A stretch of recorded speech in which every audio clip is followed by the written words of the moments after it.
Jones. I'm an elder from the Budimai people. I'm also the chairman of the Black Corporation, and I've got Ben and Marley with me, and we're just going to go around through the Granites and have a look at some stuff.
That is a fantastic song. Wow, that is brilliant.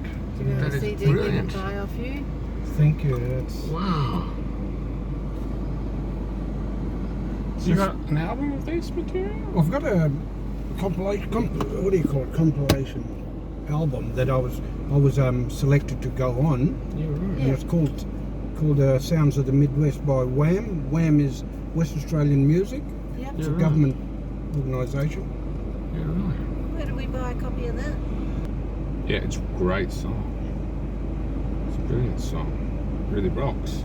Yeah. It's rocking sound. Yeah, That's how what I we did it. need when we're driving those hours. I did it so that take a sad incident and a very bad part of our history and rocked it so that people can say, oh, this sounds good. What is it about? Next thing they hear the lyrics and people are saying, mate, that is a beautiful song. It's really rocks. And people from all over the place were from over east and everything ringing me about the song. Where did you get that? Where did you get the idea? And I said it wasn't an idea. It's a story from my grandparents and my great grandparents. And most of the people that massacre was about is my family that all got shot there. And where is that? Where was your family? The Western Desert. Yeah. And the canning stock goes from Willoona, goes right up to Halls Creek. That's where they used to drove cattle down and put on the train at Willoona and they used to go to slaughter. And all of that, they built, every 10 miles they built a government well. Yeah. And this government well number 9 is where my mob got massacred.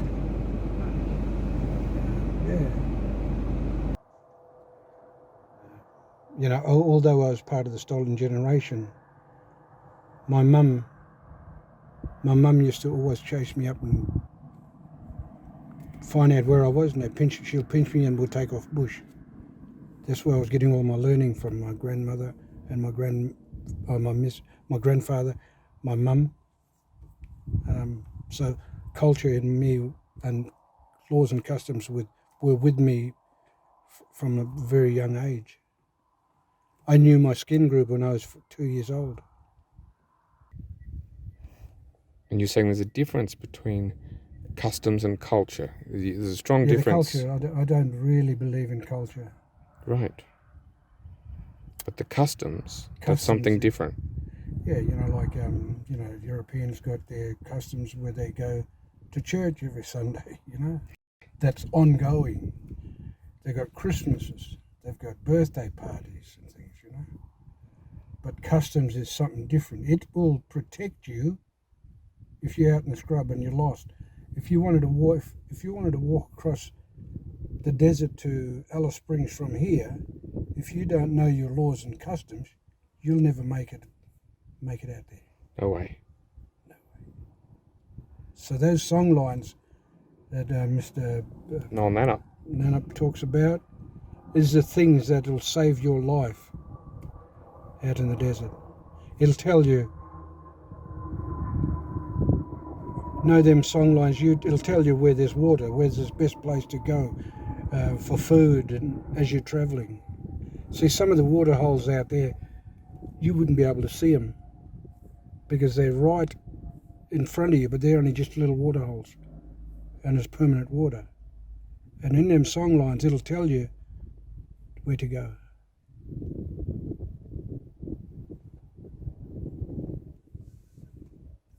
So those are the things I like talking about, the customs. I don't like talking about our laws because that's men's business. And women got their own laws. We don't mix those sorts of things. We don't talk about that, you know. What's the story with the statue up there? Well, I think, you know, the Australian tourism. We've got funding to do things like this. So one of the things was that it's the statue of the bloke up there, placed up there, and the drive through the granites here. We've got our elders' names on here. Excellent. Our past elders. Yeah, brilliant. Yeah, it's a very beautiful spot. There's a lot of Sydney with learning and customs. We have women and men's side here where we can't go to, but the rest of it is we can drive through, you know.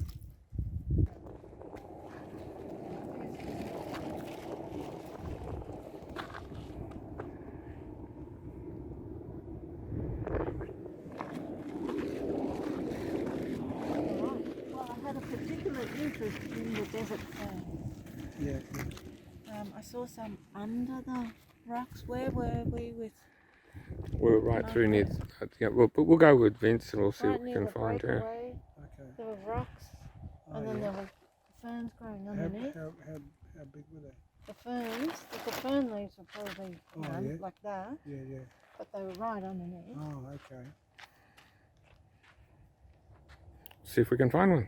We'll see whether we can find. Let's hunt them down. At this stage, we're about to drive in. Could you tell us a bit about what we're driving into here? Just as we drive in. Yeah, as you can see, there's a statue up there, or a figurine. Yeah. That was done a couple of years ago. And I think it's really good, you know. But what we did, we've named all these streets as after our past elders. Every one of these roads. Yeah, right. Yeah, so and we've got different areas where there's rock art over that end of that over end. here, up here Yeah, somewhere. out that way. Yeah. And there's a men's site just over the hill here that we can't go to. But it's for the tourists to come in and enjoy this area, you know.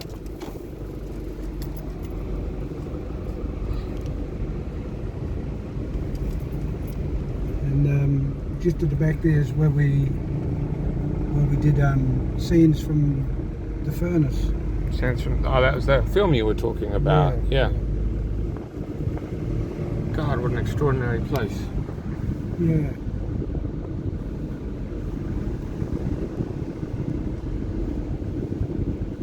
So old. Yeah. The age of the place. Wow. So you've known this your whole life, have you? Out here? Yeah.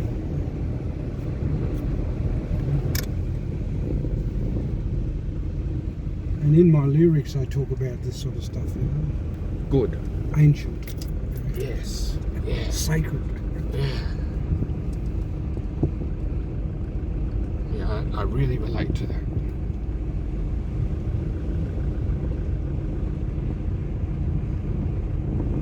Wow, look at those things. Look at those rocks. Extraordinary.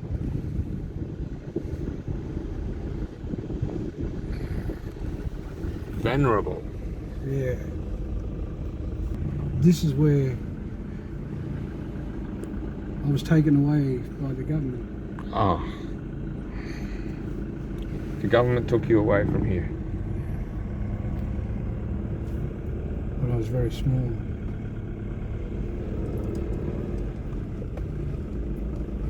From your family. Mm. Yep.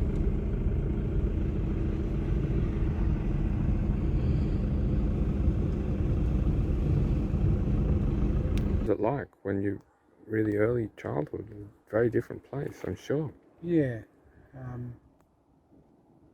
See the you know you see the movie Rabbit Proof Fence. They were two of them were my grandmother's sisters. Oh gosh. Wow. Wow. My grandmother's sisters. Wow. Wow, that's incredible. Yeah. And where they ran away from down Magumba, down south, is where my mum was taken there as a young girl. She had a little girl with her, and the government took her down there, and she ended up having me down there. She ran away from there 3 times, tried to get back to Mount Magnet.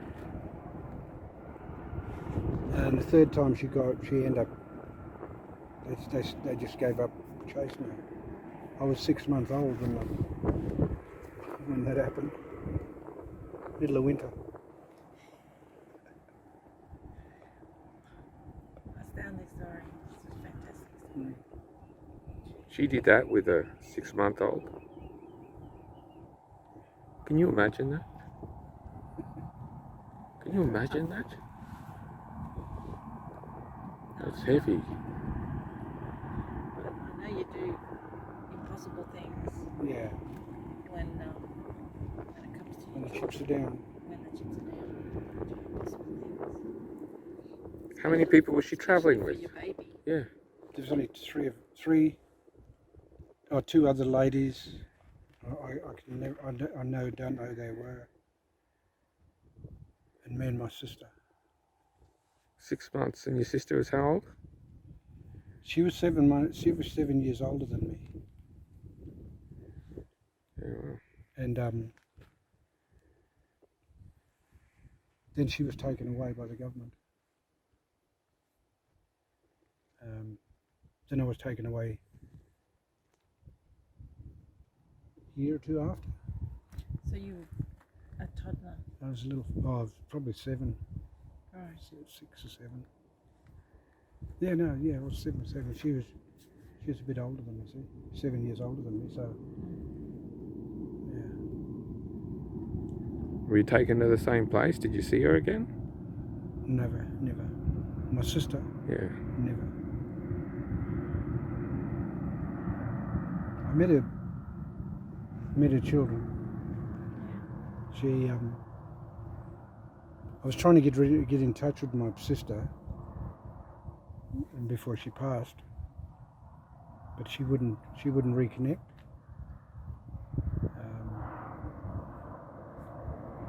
And I sort of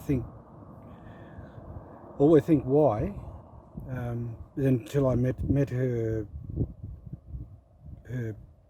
kids, her children, because they wouldn't meet with me while she was alive. But when she passed, we made contact, and I heard a lot of the stories that they were talking about their mum. You know, what they were saying about their mum, and I said, your grandmother was better than that. She was a beautiful woman. And a beautiful, caring mother. But the government just had to take her away. And then I never saw her again.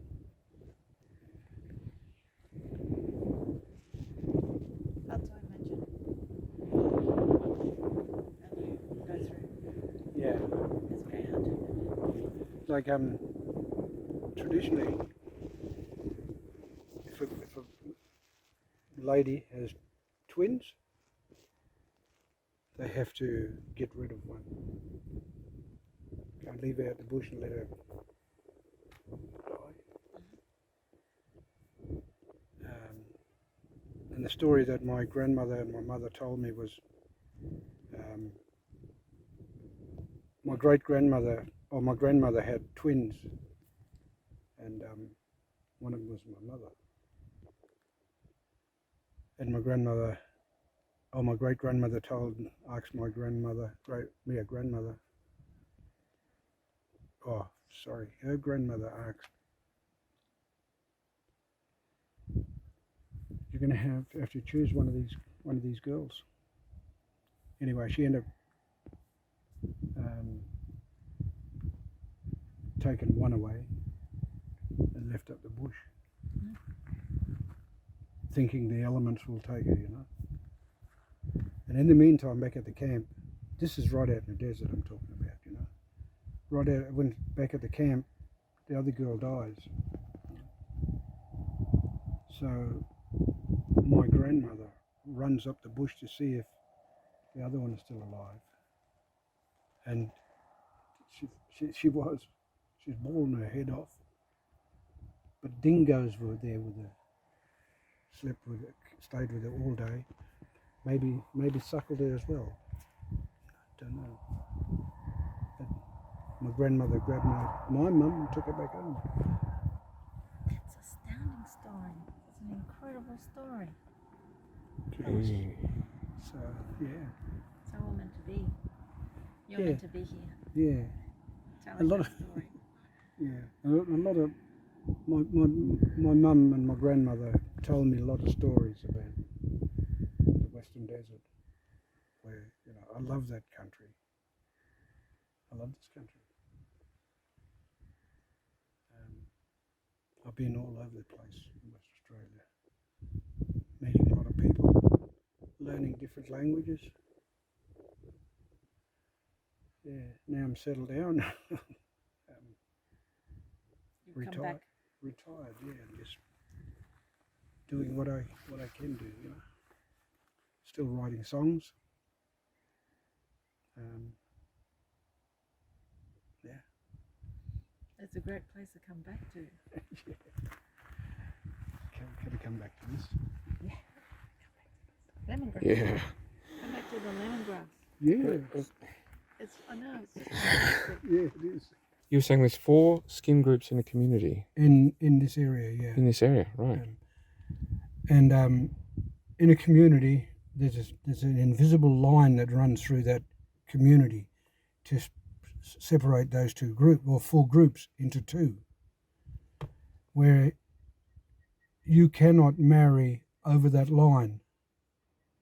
The only way you can marry is that way, up or down, not over the line, because that's our customs and our laws. So when you marry a girl from this side of the fence, not over the fence, but up here, it determines what our children become. And what happens is when we have our kids, they go over the fence, over that line to the other side, where my mother and father is. So they go to their grandparents. The grandparents raise them till they are old enough to then look after their grandparents. Then when they have children, they chuck them up back on my side, and then I got to look after them. That's how it was, but it's not like that now. I'm sad to say that things are very very soft now. People just doing what they want to do now, whatever they want to do. Not part of our law system. Our laws is in that rock there, in that granite rock. They never break it. The Australian government, every year they change the laws. But we don't change our laws. It's been there for thousands and thousands, 40,000, 50,000 years. But you see people changing their constitution, changing their policies and stuff just to change a law on the constitution. And yeah, that's how it was, and that's how it will be, and it'll always be like that. But if you got people who don't understand that our black man's law, you're going to lose it. So yeah, and that's why I don't believe in customs. Culture. You're saying, but the customs, the customs solid, but the culture no. Yeah. Culture is fluid, but customs. Yeah, well, look, I see one of the things with our deaths in a community. Children weren't allowed to go to a funeral. That was very sacred between adults to go and bury their loved ones. And if I'm on this side of the fence, and someone passed away that side, I have to go over there and do all the ceremonies and burials. While these guys, they sit back in the bush, wait until we finish the burial, then we come back and we meet. Wow, that's customs and laws. So I can talk to you about this forever.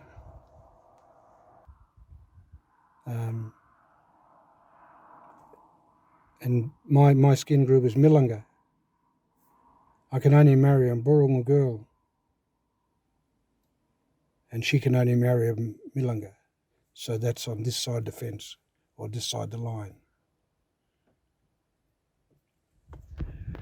The other guys, they do the same.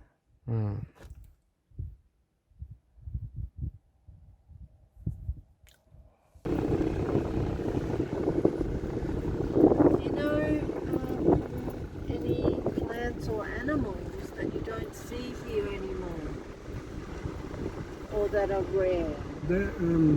Any stories about that? Well, the emu isn't that. We don't see many emus around here. Yeah, why is that? but you used to, did you? Yeah, we used to see a lot of emus. I think. And we had the bilby as well. So. The bilby. I think that's gone. And something about a malleefowl? The malleefowl is gone. Yep. Yeah. Do you remember seeing those at all? Yeah. Yeah, when you were younger? Yeah. I know where there's a couple of old malleefowl nests. Oh, really? But they were built a long time ago, Yeah. Could we see them? Are they around here somewhere? They are further out of town. Okay. But we can get there if you want to, And you also got the bowerbird here. A lot of bowerbirds around the place, Oh, I didn't know that. I had no idea. Didn't know that. They make their little boughs with little marriage ritual dances in amongst these boughs, But they collect a lot of different coloured rocks, coloured glass, Try to attract the girls there.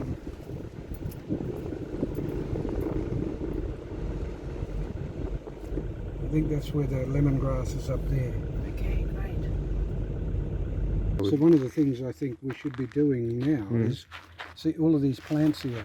Yeah. is collecting all the seeds and having a huge storage of A seed bank. Seed bank. a seed bank. That's what they've got down in with Gondwanlink in Albany. Oh yeah. They work with a guy called Peter Luscombe, Yeah. who's got a seed bank started down there. Yeah, and I've always like to start one here because, you know, when I'm travelling around, I look at the country to see how it's going. You go further down to Murrow or Three Springs and places like that. I worked on a mine there, and after big rains, you got the trees are beautiful and lush, and the foliage is just beautiful. But the undergrowth isn't there anymore. Yeah, well, seed banks can get depleted, can't they? That's it. Yeah, At least this is going to create a natural seed bank because of the flourishing year. for sure. But it would be fantastic to be able to transport those seeds to other places that haven't for sure. had a prolific year. And there's a farmer down at Murrow Prendery. He's bought up a lot of land, but he's taken all the animals off it. Only the kangaroo. Oh, you mean the stock? The stock, yeah. Yep. And he's just letting it grow back to natural, and it's absolutely. Where is this guy? Down at Murrow. Is that far from here? Probably 300 k's. How many hours is that? Yeah. 300. That's about 3. It's beautiful. You should see it. 3 hours. The undergrowth is sort of the grasses, the natural Wow. grass is just coming up like that. Well, Wow. I heard that Woolleen station. Willeen is another place. Yep. It's Where they- young Brett Sharp he's brilliant. Yeah. He's a brilliant guy. I first heard about them on Australian Story, Yeah. and it was very controversial that they took their stock off. Yeah. And they were saying years later there's all these species that they have not seen there before, Yeah, that exactly. were there before. For sure. Well, when you start a seed bank, I'll come and work for you. I'd love to be part of a seed bank. It'll be something, man. You know, something. Yeah. It'll be absolutely. Well, one of the ideas that's sort of floating around is to make plant collections in this incredible season Yeah. to be kept in some sort of herbarium Yeah. collection in town at Mount Magnet. You know, we've always sort of had the opportunity to do this from way back, because the mining companies are always looking for seeds for so they can revegetate revegetate. their all their What are they, areas. trailings or something? Hmm? They call trailings? Yeah, the tailings. Tailings. Yeah, so they can revegetate there.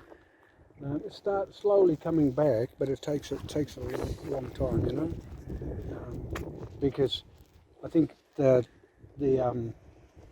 top surfaces, you know, the topsoil is all gone. You know? No, this is the year to start the seed bank. It is. It would have been a beautiful year this year because of the, you know, look at all the plants that we got. Look at those, the Mariana is just You know, incredible. I've never seen this country looking this good in probably 20 years. Yes, I think Karen said the same. 20 Yeah. years. And the tree, these shrubs and stuff would have been like these ones down here, Yeah. just all gone. Even these little things here. I know, it's a geranium. They're, of some that's sort. you know, you don't see them around only when you have good seasons. That's the corkscrew. It's a little corkscrew, and the wind blows it, and it screws itself down into the ground. Yeah, Yeah, it's incredible. and then wait there till rain, and it'll come up again. Well, that's good. There's a lot of You seeds. see, in some of them there. seeds have been waiting for a long time. They do. That's Mm. 20 years that they're viable for. It's Yeah. amazing. And you can see the different little plants here. This one here, for instance, that one. Yep, that one Mariana. with all the, yeah, and those ones in the red and, Are they Tylotus? yeah. That one there. Yep. That All the little daisies? is coming back. And yeah, as you know, a tree can die. It's going to be dead for years. As soon as it rains, you can see the green coming back up the stem. Yeah. It's just, All those they're well adapted to this Sure. dry condition, and they have those lignotubers and yeah. where they sit on the ground for ages. Wow. So, isn't that beautiful? It is. That's stunning. It is. That's one of the sinners, isn't it? What do you do with them? No, look, it's just, You just look and it's beautiful. there's just, They are. just admire them, yeah. They have that incredible colour and the grey-green of the Yeah. leaves. And And you then can- the red soil. It's just it's a beautiful colour.